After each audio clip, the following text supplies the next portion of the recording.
أعوذ بالله من الشيطان الرجيم. بسم الله ما شاء الله لا يسوق الخير إلى الله. بسم الله ما شاء الله لا يسرق السوء إلى الله. بسم الله ما شاء الله فمن كان بالنعمة فمن الله. بسم الله ما شاء الله لا حول ولا قوة إلا بالله العلي العظيم. الحمد لله رب العالمين. الحمد لله الذي نحمده ونستعينه ونستغفره ونعوذ بالله من شرور أنفسنا ومن سيئات أعمالنا. من يهد الله فلا مضل له ومن يضلل فلا هادي له. أشهد أن لا إله إلا الله وحده لا شريك له وأشهد أن محمدا عبده ورسوله لا نبي بعده. نصلي ونسلم على نبينا مصطفى محمد وعلى آله وأصحابه ومن تبعهم بإحسان إلى يوم الدين. أما بعد، فقال الله تعالى في القرآن الكريم: أعوذ بالله من الشيطان الرجيم. بسم الله الرحمن الرحيم.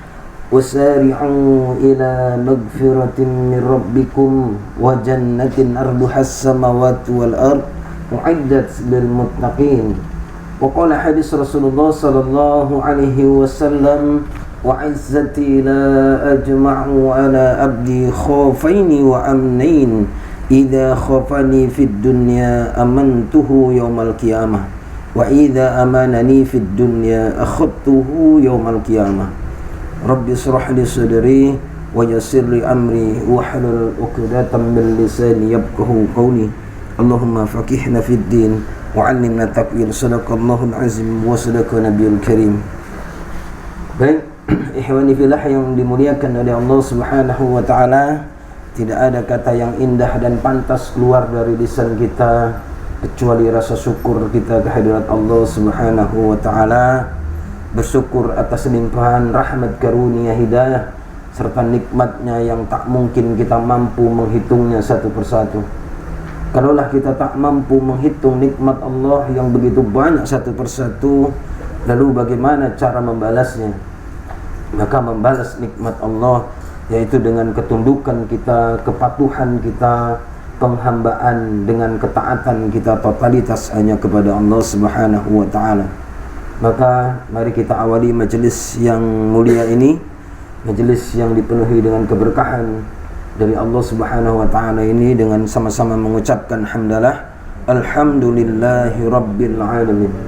Kemudian berselawat kepada baginda Nabi Muhammad sallallahu alaihi wasallam wa bil qawli Allahumma salli ala sayyidina Muhammad wa ala alihi sayyidina Muhammad. Assalamu alayka ya Rasulullah. Baik, saudaraku yang dimuliakan oleh Allah Subhanahu wa taala, kita lanjutkan kembali kajian rutin kita. Pada malam hari ini kita membahas puncaknya dari akidah. Ya. Jadi kalau dalam pertemuan pertama, kedua, ketiga, keenam datang, pas pertemuan ketujuh nggak datang. Nanti pertemuan ke-8 datang nggak nyambung. Ya. Maka kenapa kajian ini membangun kerangka berpikir Islam? Kita ini diajarkan berpikir itu runut, ya, terstruktur, sistematis, ya. Nah, pada malam hari ini kita membahas bagi akidah, pemecahan akidah dua, ya.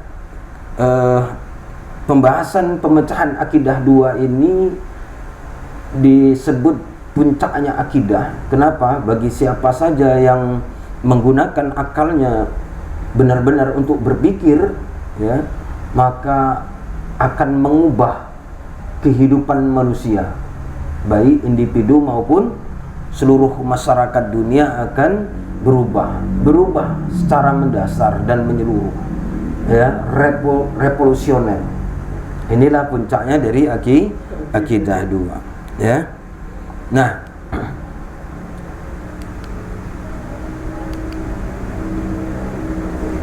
baik, ya. Ini pemecahan akidah dua, ya.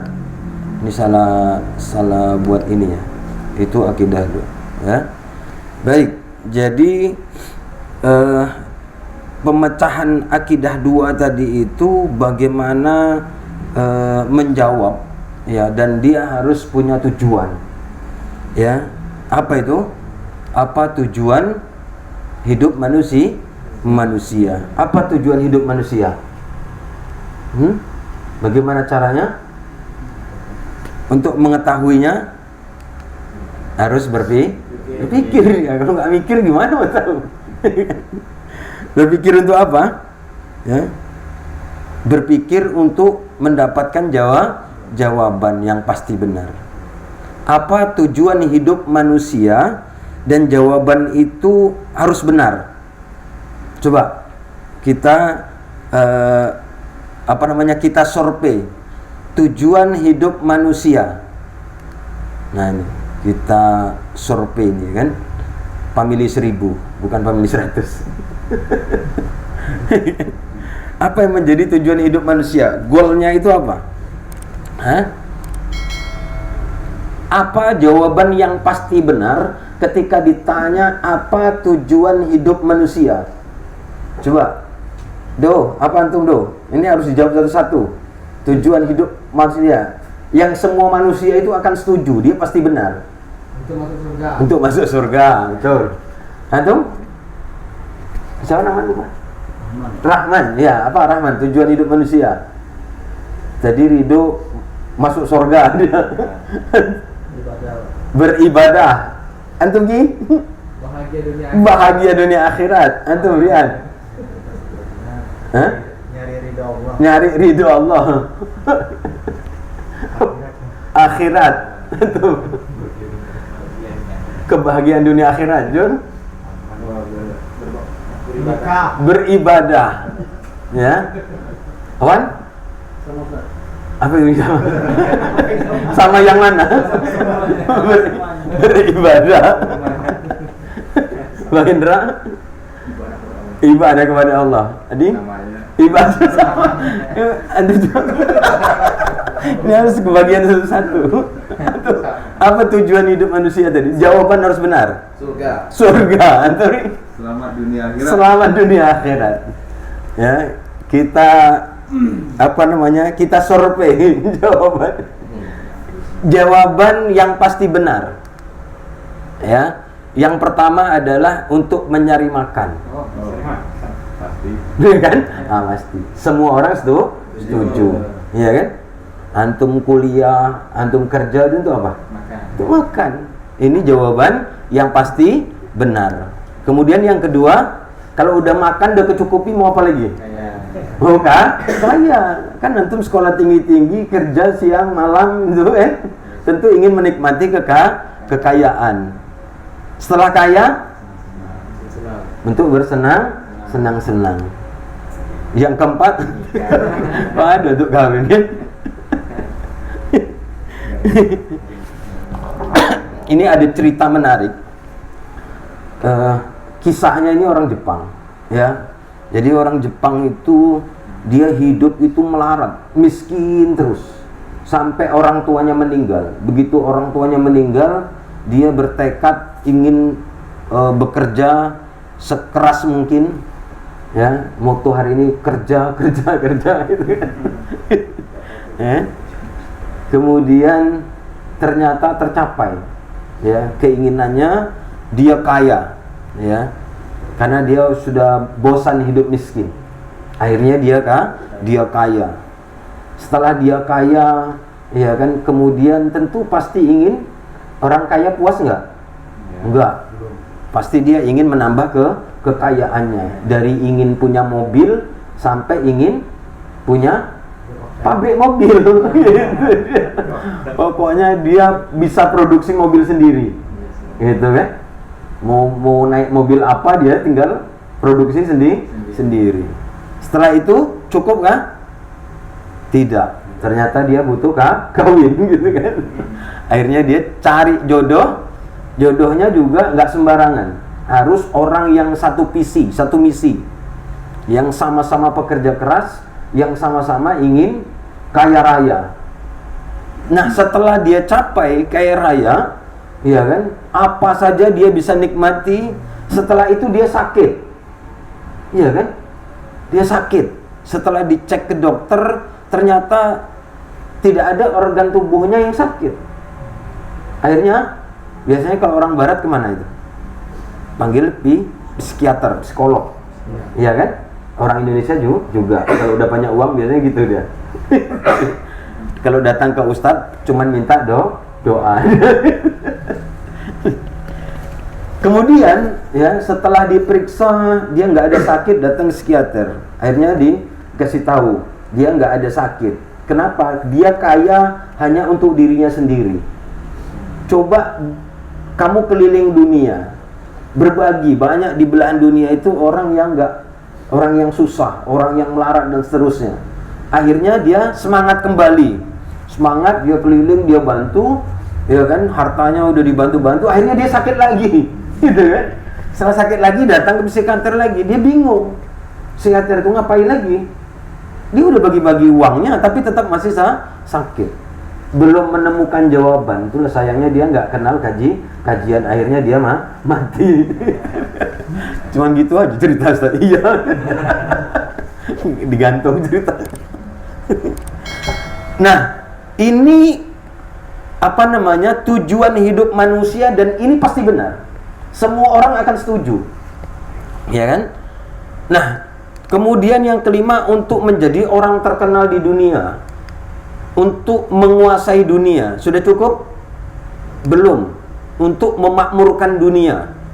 Yang kedelapan, nah ini ternyata ada tadi kan, untuk beribadah kepada Tuhan. Yang kesembilan, untuk menjadi wakil Tuhan di dunia. Nah, yang mencari ridho itu ada kan? Ternyata ada. Baik. Pertanyaannya, mana jawaban yang paling benar di antara ini? Yang bisa jawab saya kasih sal. Ini hadiahnya. Masya Allah. Nomor 10 ya. Nomor 10. Ayo, boleh jawab ini. Nomor 8 salah, nomor 10 salah, nomor 9 salah, apalagi nomor 6 salah.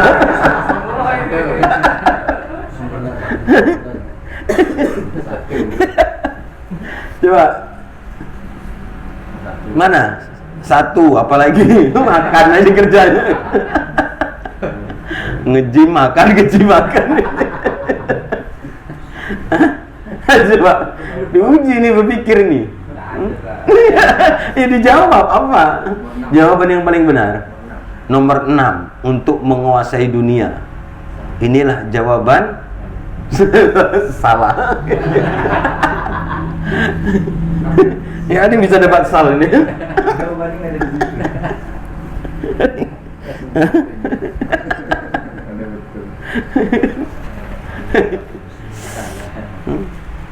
Apa tujuan hidup manusia? Nomor 4. Nah, untuk kawin. Pokoknya kawin aja lah kerja. Nikah, cerai.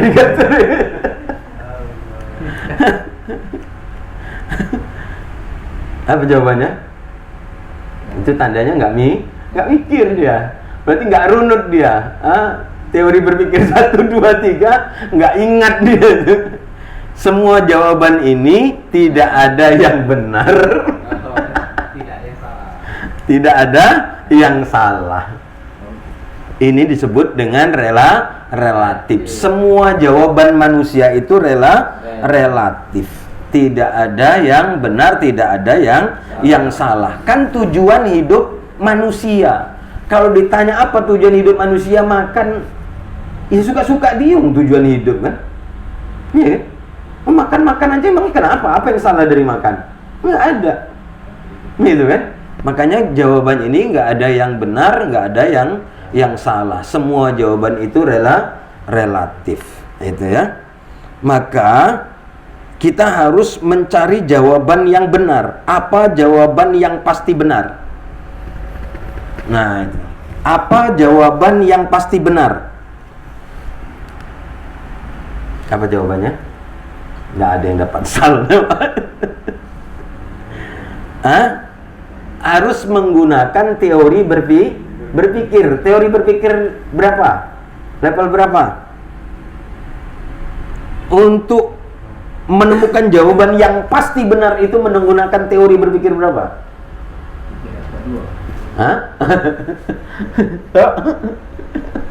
Berat ini mikir nih. Udah selesai kuliah gak mikir, Bang Haji suruh mikir lagi. Ya selama ini kan kita ngaji gak pernah mikir. Di sini diajak mikir. Ya maka harus menggunakan teori berpikir tingkat 3. Kan baru kemarin. Iya kan? Baru sepekan yang lalu, 2 pekan yang lalu kan. Teori berpikir tingkat 3 itu mencari kebenaran. Nah itu ya. Ini dia. Teori berpikir tingkat 3 harus dikembalikan pada jawaban yang pasti. Untuk mendapatkan jawaban yang benar itu harus menggunakan teori berpikir tingkat 3, harus dikembalikan kepada jawaban yang pasti benar. Gitu. Untuk bagaimana? Untuk mendapatkan jawaban yang pasti benar.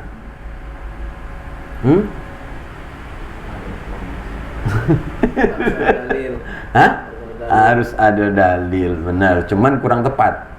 Harus menggunakan akidah 1. Kan kemarin udah kita bahas. Menggunakan akidah 1. Apa itu akidah 1? Apa yang kita bahas kemarin tentang akidah 1? Menemukan pencipta. Kita sudah menemukan pencipta, sudah yakin pencipta itu ada. Nah itu kan, inilah jawaban akidah 1. Nah kemudian, pencipta pasti ada. Ketika misalnya pencipta pasti ada, maka pertanyaannya itu dia harus diubah dari tujuan hidup. Apa tujuan hidup manusia? Ketika menggunakan akidah 1, maka pertanyaannya harus diubah, harus berubah. Nah ini dia. Ini cara berpikir runutnya, ya. Jadi pertanyaannya itu harus diubah. Apa pertanyaannya yang harus diubah? Ketika ditanya tadi itu pertanyaannya otomatis harus berubah kalau kita menggunakan jawaban akidah 1. Kalau Tuhan sudah ada, maka pertanyaannya yang berubah itu apa? Apa tujuan pencipta menciptakan manusia? Inilah kuncinya ini. Ini yang tidak diajarkan di pemikiran ini di bangku-bangku sekolah, bangku kuliah. Para pemikir-pemikir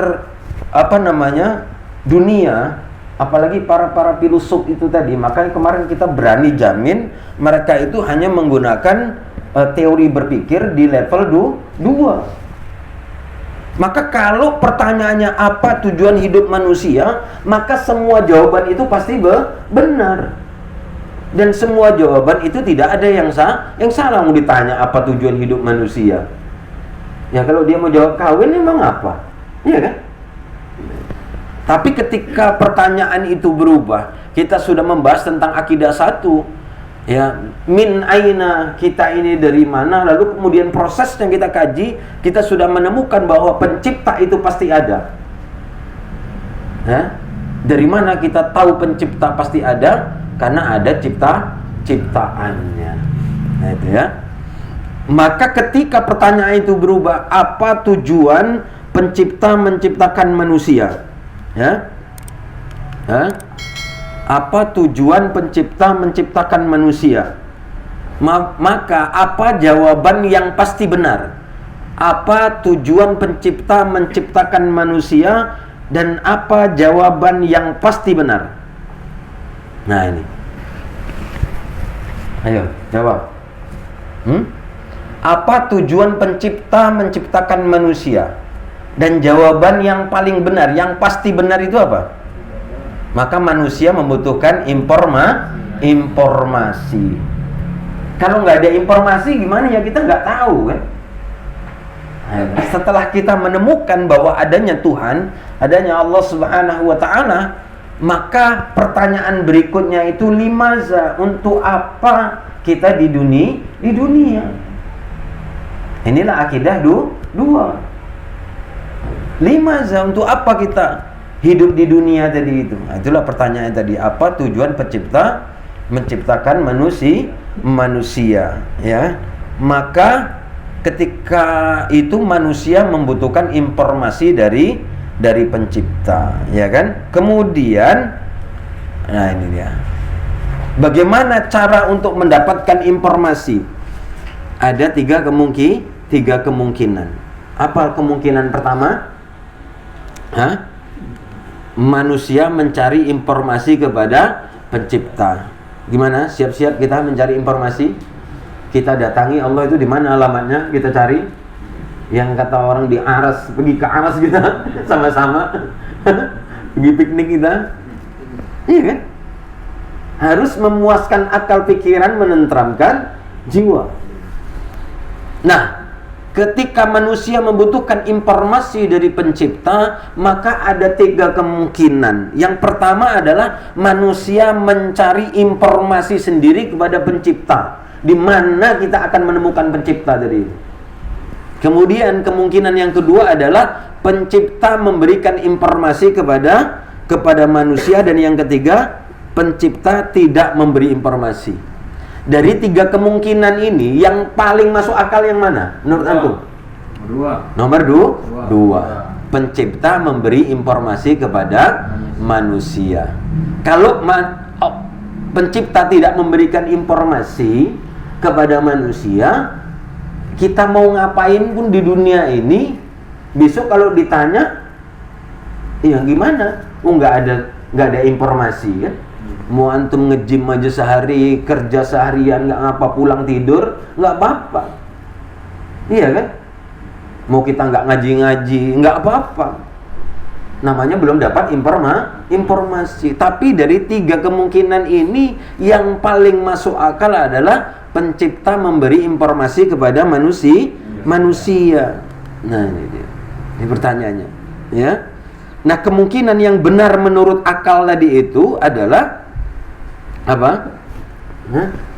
Yang pertama, informasi. Ya, pencipta memberi informasi kepada manusia. Yang pertama adalah jika tidak ada informasi, manusia bebas mengatur kehidupannya. Gitu kan? Manusia bebas berbuat sekehendak hati. Antum mau ngaji, mau bermaksiat, mau kawan kawin gitu kan? Nggak apa-apa. Karena belum ada informasi. Tak ada informasi dari Tuhannya. Bebas. Antum mau buat sistem sendiri, mau buat demokrasi, kapitalisme, sosialisme, bebas. Namanya nggak ada informasi. Nah, jika ada informasi, maka manusia harus membuktikan apakah informasi tersebut benar-benar dari pencipta. Nah, inilah tujuan akal manusia. Iya kan? Kan ada dua kemungkinan. Jika tidak ada informasi, maka manusia bebas mengatur kehidupannya. Kemudian yang kedua, jika ada informasi, maka tugas manusia itu harus dibuktikan apakah informasi tersebut benar-benar dari pencipta. Misal, ya, tiba-tiba Jokowi mengirim surat ke Ridho bahwa Januari 2023 tanggal 20 Ridho diangkat menjadi Menteri Agama. Ini misal kan. Bagaimana cara kita berpikir? Apa yang diperdebatkan? Mana cocok, Ridho masih muda. Padahal bukan itu. Ya kan? Mau nggak cocok, mau masih muda itu nggak ada urusan. Lalu apa yang mau ingin dibuktikan? Suratnya itu benar nggak dari Jokowi kan gitu. Nah gitu loh. Tapi hari ini yang diperdebatkan orangnya, Ridhonya, bukan suratnya. Paham ya? Nah, jadi tugas kita adalah membuktikan informasi, ya kan? Apakah informasi tersebut benar-benar dari pencipta. Nah, bukti Apa informasinya? Ya? Allah menciptakan informasi itu apa? Kita bahas. Apa namanya informasi itu? Petunjuk, kitab. Ya kan? Ada kitab Injil, ada kitab Taurat, ada kitab Jabur, ada kitab Al-Quran. Mana mau kita uji dulu? Ya Al-Quran lah, kita orang Islam. Apa bingung antum ini? Jangan terjebak pertanyaan-pertanyaan tadi. Senyum aja. Baik, ya. Kemudian kita ingin membuktikan, ya kan, informasi tadi itu benar tidak dari pencipta. Bukti bahwa Al-Quran itu benar-benar dari pencipta, ya kan? Apa kebenaran dari Al-Quran dan semua manusia maupun agamanya apa, pasti dia sepakat dengan Al-Quran. Apa fakta dari Al-Quran tadi itu? Mau agamanya Kristen, Yahudi, Hindu, dia nggak akan menolak ketika disebut Al-Quran. Fakta dari Al-Quran itu apa? Ayo, apa dong? Hah? Quran. Quran. Tidak. Apa? Hah? Fakta dari Al-Quran itu apa? Apa yang pasti dari Al-Quran? Yang pasti dari Al-Quran, semua manusia tidak akan berbeda pendapat tentang disebutkan fakta dari Al-Quran. Nah, itu dia. Berbahasa Arab. Ini teori berpikir tingkat 1. Ketika berbicara, ya kan, kebenaran langsung, maka dipelototi, dibuka Al-Quran tadi itu benar nggak bahasa Arab. Nah, itu kan. Maka Al-Quran itu pasti berbahasa Arab. Mau agamanya apa, dia sepakat. Inilah fakta kebenaran yang pasti dari Al-Quran. Yang pertama adalah bahasa Arab. Bagaimana cara membuktikannya? Harus menggunakan teori berpikir tingkat 1. Nah, ini ya. Yang pertama, karangan orang Arab. Al-Quran itu berbahasa Arab, maka harus dibuktikan dia kebenaran. Yang pertama, kemungkinannya itu karangan bangsa Arab.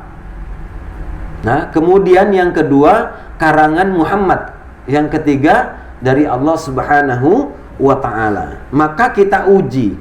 Yang pertama, benar tidak Al-Quran itu karangan bangsa Arab? Kan harus diuji kan kebenarannya, sampai betul-betul memuaskan akal pikiran, menenteramkan jiwa. Kita hari ini beragama Islam, ya kan, Al-Quran dibaca tetapi tidak dijadikan pedoman. Kenapa nggak pernah dikaji faktanya? Benar nggak?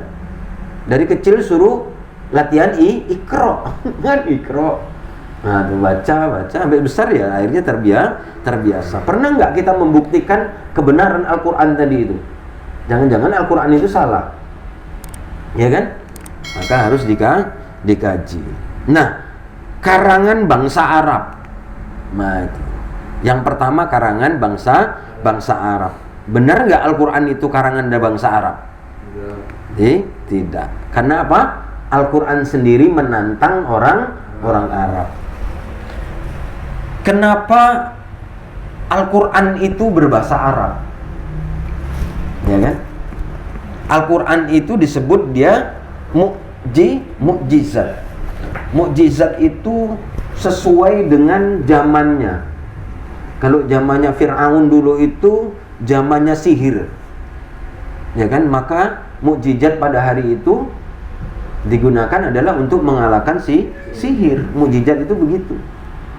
Nah, itu sesuai pada zamannya. Maka jangan antum cari tongkatnya Nabi Musa, tak ada lagi itu.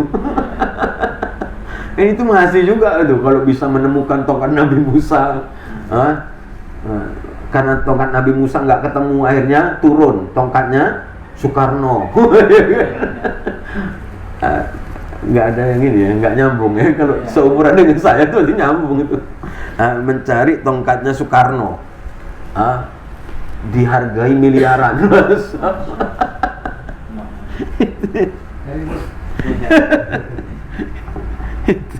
Karena nggak nemu dia tongkat Nabi Musa.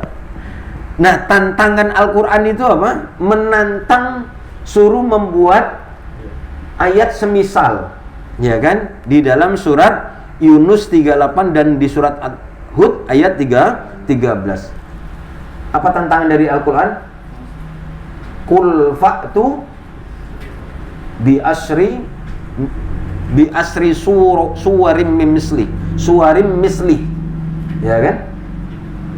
Orang Arab sendiri ditantang oleh Allah Subhanahu wa taala untuk membuat semisal 10 surat Al-Qur'an.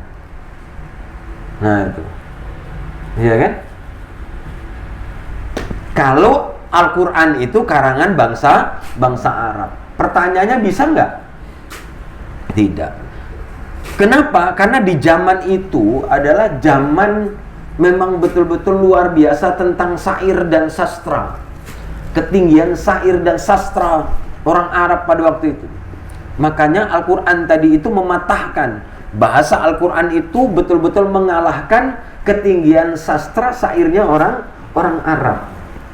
Makanya Allah menantang, suruh buat. Nah, ternyata tak bisa. Oke, kalau kalian nggak bisa mendatangkan 10 surat, Qul fa'tu bisuratim min mislik. Maka datangkan satu surat. Siapa yang menantang? Hah? Siapa? Bapaknya Khalid bin Walid bin Mughirah. Nah itu. Dia itu yang paling tinggi syairnya, tak terlawan. Ketika dia memberikan tantangan, itu orang Arab sendiri nggak terima. Apa yang kau baca nih, gitu kan? Gitu loh. Orang Arab sendiri nggak nerima, gitu loh. Jadi mukjizat itu betul-betul mengalahkan di luar batas kemampuan manusia.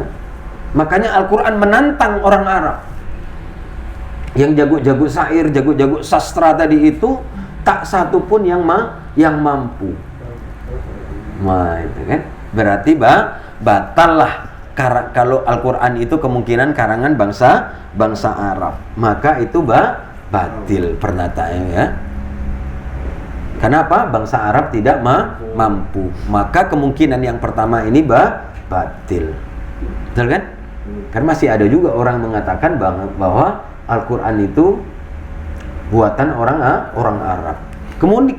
Kemungkinan kedua adalah bahwa Al-Quran itu buatan karangan Muhammad. Yang pertama, Muhammad itu juga orang Arab, iya kan? Salah seorang dari bangsa Arab. Coba antum lihat, bahasa hadis sama bahasa Al-Quran sama tidak? Setiap Rasulullah menerima wahyu Al-Quran, maka di saat itu juga Rasul menyampaikan hadis. Bahasanya berbeda. Mana gampang menghafal Al-Quran atau menghafal hadis? Al-Quran. Iya kan? Anu udah berapa ratus hadis hafal? Tuh, berapa ratus hadis hafal tuh? Kalau Al-Quran banyak bisa menghafal. Kenapa? Karena Al-Quran itu mendapatkan jaminan dari Allah Subhanahu wa taala, mudah bisa dihafal. Tapi kalau hadis 1, 2, maka Al-Hafiz itu 1, 2. Kalau disebut Al-Hafiz itu dia hafal ratusan ribu hadis. Tapi kalau di Indonesia Al-Hafiz itu hafal Al-Quran. Nah, ya. Padahal Rasul itu juga Nabi Muhammad ini juga menyampaikan hadis mutawatir. Sama dia kedudukannya qat'i. Al-Quran mutawatir itu sama-sama tidak ada keraguan, pasti kebenarannya. Itu derajat hadis mutawatir. Ya kan? Nah, kemudian di dalam surah An-Nahl 103 juga dibantah. Nah ini ya. Nah kemungkinan kenapa? Karena Muhammad itu adalah ummi, orang yang ummi. Ummi itu apa? Nggak bisa tulis baca.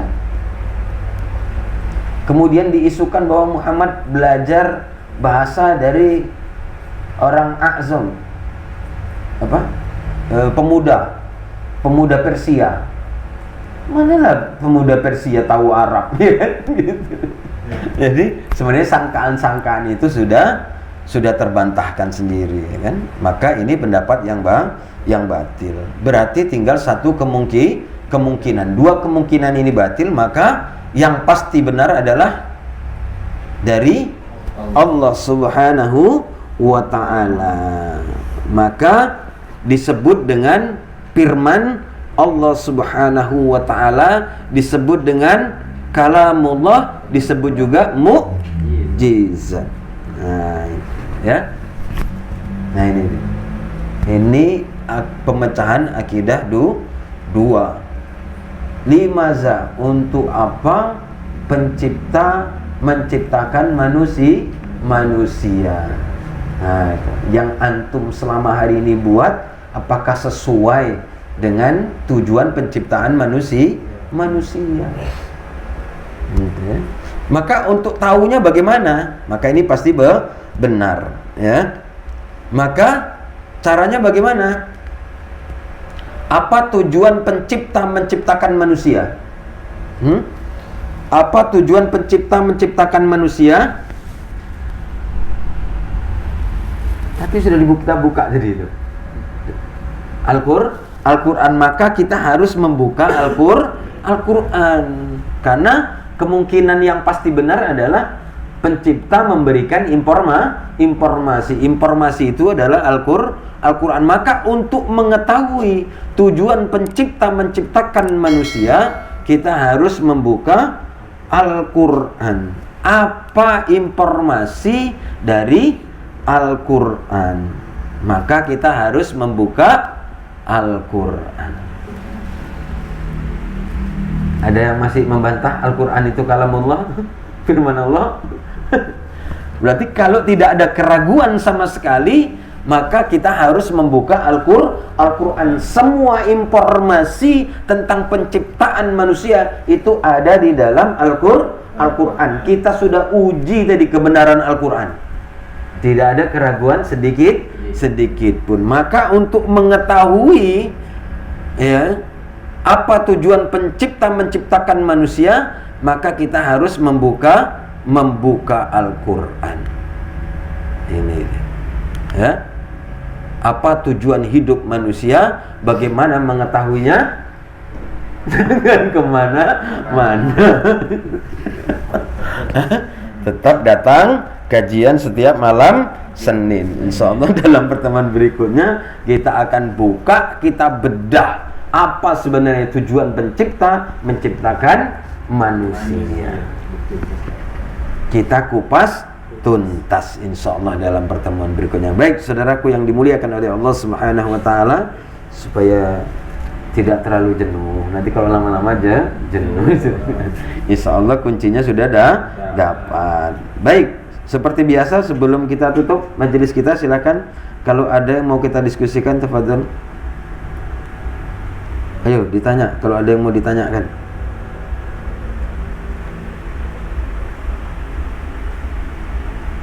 Gak ada yang nanya. Tanya apa, kayak Piala Dunia boleh juga. Ustaz nonton cuplikannya. Baik, seperti biasa ya. Kalau ini kita tutup dulu atau nanti kita bisa sambil diskusi ringan, ya. Baik, sama-sama kita baca hamdalah. Alhamdulillahirabbil alamin. Sama-sama kita baca doa tasbih kepada majelis. Subhanakallah wa bihamdika asyhadu an la ilaha illa anta astaghfiruka wa atubu ilaik. Assalamualaikum warahmatullahi wabarakatuh. Waalaikumsalam.